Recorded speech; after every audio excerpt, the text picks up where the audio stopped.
Hi, today we're going to be talking about cold brew coffee. So we just launched our new product. It's the DIY cold brew blend. Pretty excited about it. A lot of people have been asking us about cold brew. How do you brew at home? So we wanted to answer some of those questions here and kind of go through it step by step so that you are ready to brew at home. We're trying to make it really easy. We know some of you guys just can't invest a lot of money in coffee gear at home. Cold brew is a great way to make good coffee at home without all the crazy equipment and the scales and the specialty devices. And then other people have just, have all those kinds of things at home, but they're just really interested in trying to make cold brew themselves at home. One cool thing is we are not pulling any tricks. This is the exact same blend that we use in the shop that you guys have come to know and love. So if you get this and you brew it at home right with the right water, you really should get very similar results to what you buy in the shop as our cold brew or our nitro cold brew. The difference of our nitro is it's kegged and pressurized and all that, which is harder to do at home without the right equipment. So we're going to get started here, and like I said already, we try to make it easy for you. One of the things that we did is, since I know that not all of you have a scale at home and you can do exact measurements, we made these bags, instead of 12 ounces, we made them 344 grams. It's close to 12 ounces, it's really only a few grams over, but the reason I did that is the 1:11 brewing ratio that is recommended on here. In other words, 1 gram of coffee in is 11 grams of finished product out. This 344 grams is equivalent to exactly 1 gallon output. So you should have 1 gallon of finished product out of this bag. So one of the things I also wanted to address is at home you may not have the ideal container, but most of us have some sort of container at home that can be used for cold brewing. So I'm going to go over a few options and then you can use your creativity to figure out the rest. So I have a half-gallon option. This is kind of like almost everyone has one of these lemonade style containers at home. This can be used for cold brew. This is a 1/4 gallon. It's a pretty large French press. I don't know if any of you have that at home. You can also use a smaller container similar to it. And then one of the ones that's pretty handy to use, you can get these sometimes at your local big box stores. This is 1 gallon.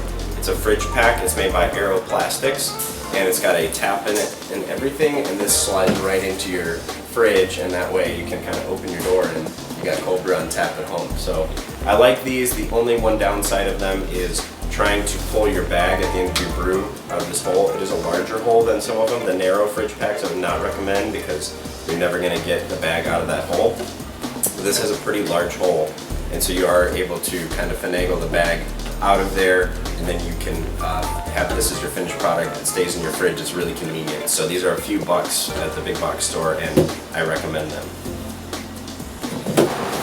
Alright, so once you decide on your container, we're going to move forward. In this instance, I'm going to go ahead and set this aside and go with the rest of the tutorial with what I think might be the most common thing you have at home, which is a half-gallon pitcher of sorts. I'm really hoping some of you guys have this kicking around the house and you're able to use this. I would recommend probably dedicating it to cold brew because once you start using this over and over, you might get some staining, and some of those flavors are a little hard to get out of there, at least with home chemicals. I would recommend something like this if you ever want to really give it a good clean. This is by Ernix. It's Clearly Coffee. I'm not sure if it's the same brand or not. Subcontract making this stuff, but Noble Chemicals also makes Clearly Coffee. This one has a K, Clearly Coffee with K and K, and this one is Clearly Coffee, so I believe they are two different brands. I actually find that this works a little bit better, but it might just be me. So, if you ever need to, that stuff diluted down with water does a really good job of getting rid of any of that coffee staining. So just a little tip for you. So we're gonna get moving forward here. Because this is a half-gallon, and like I said, these bags come to brew 1 gallon finished. You can either do one of two things, and I'll talk a little bit more at the end about why some people brew in a concentrate versus a ready-to-use. I'm going to brew in a ready-to-use format just because I think it's convenient, and especially if you're just getting started in cold brew, it might be the best option for you. So again, this is 344 grams, and so if you divide that in half so that we're bring for our half-gallon, it's 172 grams is what you're going to want. So I know that, like I said, most of you don't have a scale at home maybe, but I'm going to go ahead and weigh it out just so that I can do the example here, you don't need a scale. You could just pour this into 2 containers and get them pretty close to just visually, like use like a cups or something, or quarter cups to count how many, and then figure out that and then write it down for the future so you don't have to do that every time. So I'm going to go ahead and get 172 weighed out.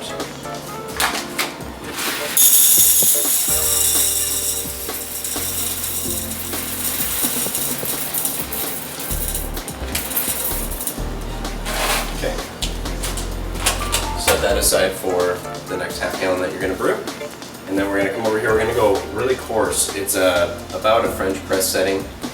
We are happy to grind the coffee for you, so either if you buy in the shop, you can ask us to do it, we'll do it right then and there.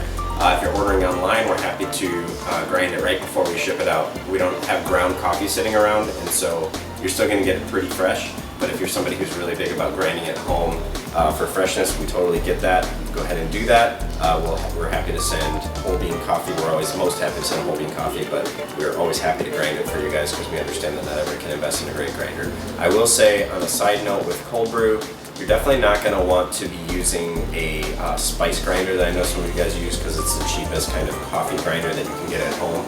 The reason being is, while you can kind of get off using it for brewing coffee, it still can use, there's issues with it, with some super fines being in there and then chunks. You're not getting a good even extraction, but you can get by on it with brewing coffee at home. But as far as cold brew, you're going to get a lot of sludge, and your filter, your bag is going to get really plugged up. It's going to be hard to squeeze out, and you're going to get lots and lots of sludge coming through your filter. So I don't recommend the spice grinder. Also, you're grinding so much coffee that you're going to be sitting there forever doing that. So in that case, I'd recommend you having us grind it for you.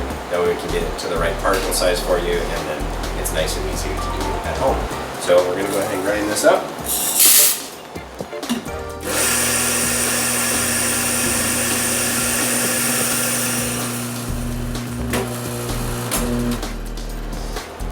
Alright, I'm going to attempt to show you about what this should look like.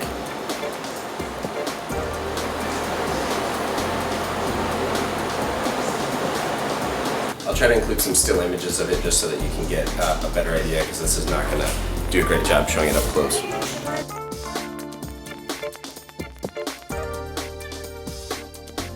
Alright, so while grind size is super important usually in coffee, in cold brew there's a little bit more leeway, so don't get too tied up in your grind setting. It's more about length of extraction and how you pull the bag, and what kind of bag you have, if there's sediment or not. Quick talk about bags. You can easily go to your local homebrew shop for beer brewing and buy something like this. This is what I'm going to be using today, and it's essentially, I think it's nylon, but it's a very, very tight woven nylon, so you can use this over and over again, and it's going to last a long time. If you are good with sewing, you can sew up a cotton bag. I would recommend something not like a t-shirt, but something with more like a rigid, more like a canvas cotton. And you can sew up your own bag that would fit your container well. That's a great option as well. Ideally, you could drop it into your container and come over the rim of the container so that you can put your product in there, and it's got lots of wiggle room to move so that the extraction happens really nicely. If you've got a really tiny bag and you're cramming the coffee in there and sticking it in like a tea bag sort of thing, you're not really going to have the water surrounding all of the grounds as well, so it won't extract as well. So rule of thumb here, you can see this fits in here really nicely, and it kind of is about the same size as the container. So that's a really good thing, because when I put the water and coffee in here, it's going to be lots of room for it to open up and extract. So I'm going to go ahead and use this example, and we're going to go ahead and put our coffee grounds into here. So those are all in the bag now. I will say an important note on cold brewing in general. You really want to make sure that you have clean things, clean bag, clean container, sanitized hands. The reason for that is it's not like other coffee brewing where you're about to hit it with 200-degree water and it's going to sanitize it anyways. In this case, it's very easy for contaminant to get in there, something, the bacteria to start growing. So make sure that your hands are super clean, that you don't touch anything else in your kitchen in between your cold brewing process, and you're gonna be touching all this stuff. So what I like to do, or what we do in our commercial setting, is we have a spray bottle with a sanitizer in here. It's a food safe sanitizer. It's an acid-based sanitizer. And you can also buy this at your homebrew shop. It's called Star San. And the reason I like this stuff is because if there's a little bit of residual and it gets into your product, it's fine. It's meant for that. They use it in breweries all the time. There's still suds and bubbles of this stuff on the equipment when they start introducing product. So it's safe. You brew it, you put a little bit more concentrate in here than the instructions say for a quick spritz of your hands, and then make sure you work it in your fingernails and everything, and then let your hands dry a little bit, and then you can get to touching your stuff. So now that I have this in here, I'm going to introduce the water. Note on water, really good water is important. Obviously coffee is over 98% water, so the quality of your water is really important, not only for the taste, but also for the extraction. So if you have water that is completely stripped of all minerals, like straight RO water, it can work okay, mostly because a lot of home RO systems don't get rid of everything, so there's still some residual minerals. So it may actually be decent for brewing coffee and cold brew, but something that's actually a really good system where it's going to strip it all the way down to zero.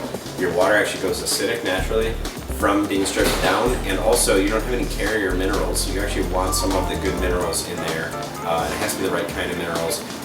And so you may be best going and getting a purified spring water from the store, or if you have great water at home, some regions do. Down in Texas we don't. We've got lots of limestone that dissolves into the water, and so we have really hard water. And a lot of those minerals are it's just either too much or it's not the right kind. And so if you can get some good water to brew with, it'll make a difference. You can still get pretty good cold brew out of just brewing from purified home water. But like I said, some of those ROs are okay. I would not recommend any distilled waters. You can use distilled water if you get a mineral addition packet for the distilled water. So then you're going from a actually zero water and then adding the minerals in yourself. There's some powder formulas. There's a company out there called Third Wave Water, and you can get a hold of their ones, and actually I think make one for cold brewing, which is pretty neat. So I'm going to go ahead and introduce the water now.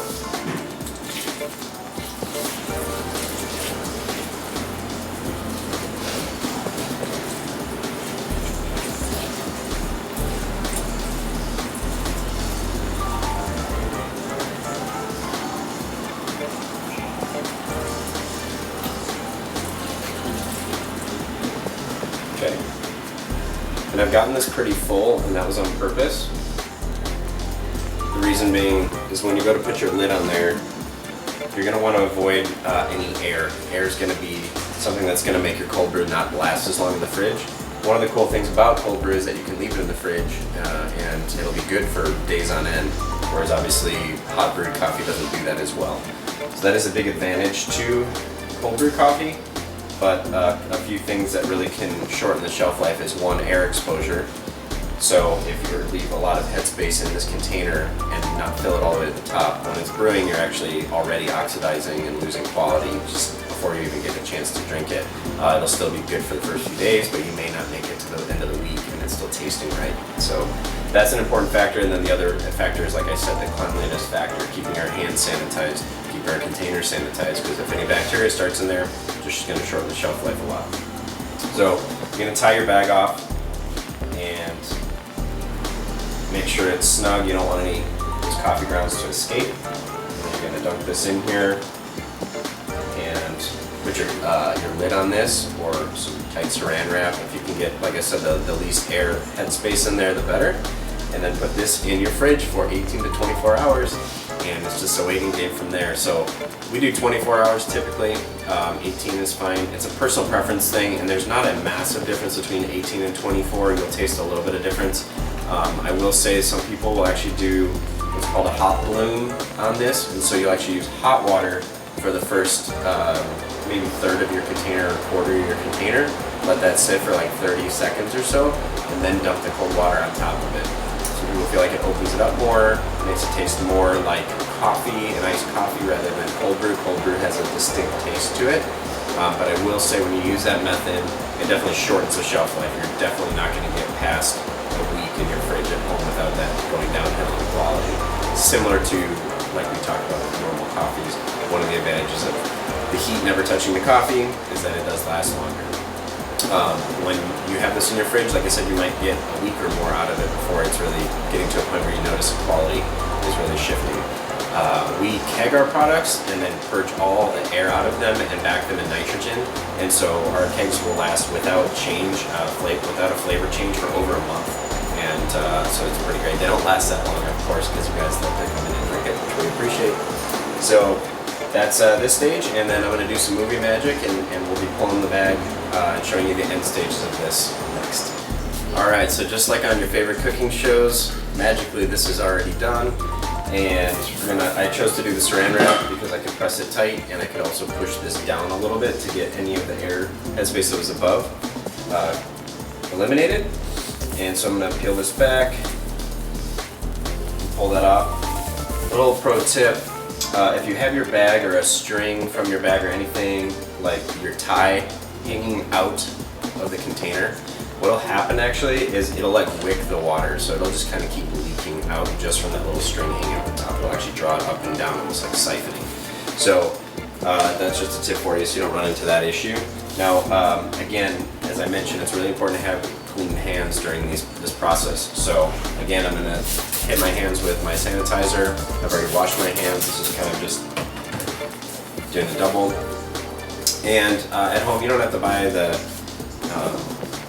sprayer and get all this technical. You can just wash your hands. Again, your product doesn't need to last as long as it does for us commercially, and have like absolutely zero contaminants.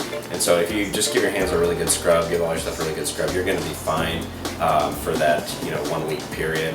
But for us, when we need to make it last for a long time, when we send them out to clients and we're giving kegs to office buildings or restaurants, they need to last up to 2 months sometimes, and it does last 2 months, and it's just fine. So, but if you do decide to invest in the Star Sand I talked about, you don't need a sprayer. You can just do a diluted solution into a bowl and just dunk your hands in there for 15-20 seconds and just hold them in there so that you're just getting in all the nooks and crannies. And now our hands are sanitized and we're ready to pull the bag. So I like to find the top of the bag, pull it up, and start to gather it up. You're essentially just going to squeeze this bag out. Try to be gentle with it, and don't squeeze it super hard all at once, because you will squeeze some of the fines out of it and cause a lot more sludge in the bottom of your container. You are always going to have a little bit of sludge at the bottom of the container. It's hard to avoid.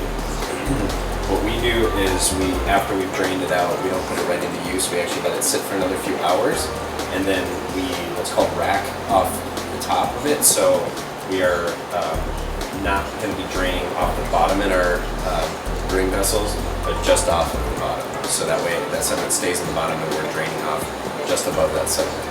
So this is pretty well squeezed out. So the bags that you get from the homebrew shop, since they're not a really thick cloth, they're a very fine mesh nylon, it does drain the cold brew pretty easily, so you don't have to sit there and squeeze through like a super thick cotton bag. I do like the cotton bags. We use an organic cotton bag, a big one, for ours, and you do have to do a lot more work squeezing out the product. So this drained really nice and easy, as you saw, and we did get a good amount out of it, and so we're looking good as far as our yield. At this point is when you're going to go ahead and re-dilute.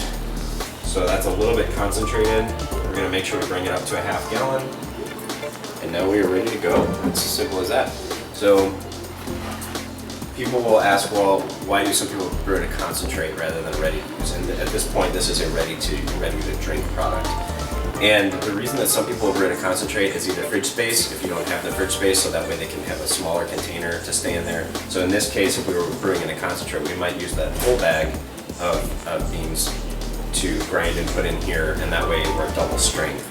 And that way when you're going to grab out of your fridge, if you don't have the fridge space, you need a smaller container, but you want it to last the whole week, or maybe you drink more, you would bring your glass with a little bit of ice and a little bit of water in there, and then you're just kind of diluting it, and you can do it to taste. So that's also an advantage if you have one person in your house who likes really strong coffee, one person who likes a little bit weaker, then you've got a little more flexibility there. Someone can have a really strong cup of coffee because they don't dilute it as much.